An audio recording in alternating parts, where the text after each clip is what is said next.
Mommy, where have you been?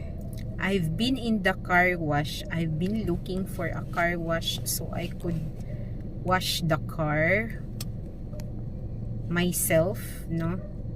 Kay lisod kaayo hugaw na ang car, wala na limpyo. And then you are not helping mommy. Because I was studying at my home to get some high score. What subject are you studying? Maybe math. Maybe? I Filipino, thought you were already studying. or- Then why maybe? Or AP. Maybe that subject.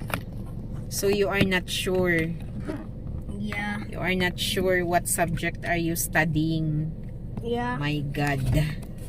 Okay. And then why are you here?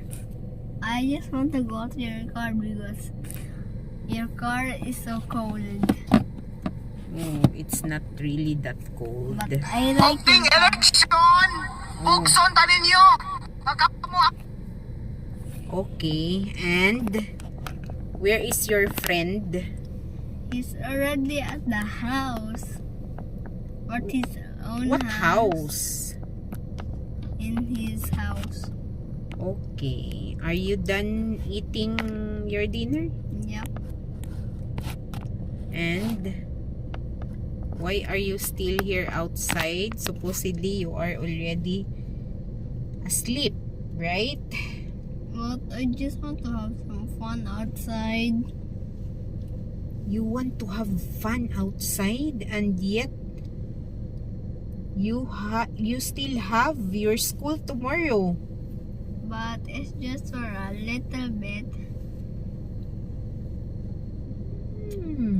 Where is Kuya JC? KGC is upstairs.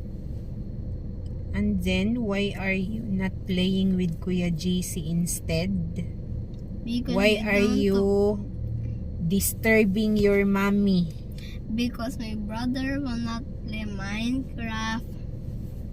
Oh, Kuya JC is not playing Minecraft? Yeah, but I What cannot is he join playing? Gabriel because Gabriel is not in my house. Maybe you need to be in somebody's house to join. Okay, and okay, our 3 minutes time is almost done. So you say goodbye and good night to our viewers. Goodbye and good night, viewers. Keep on subscribing.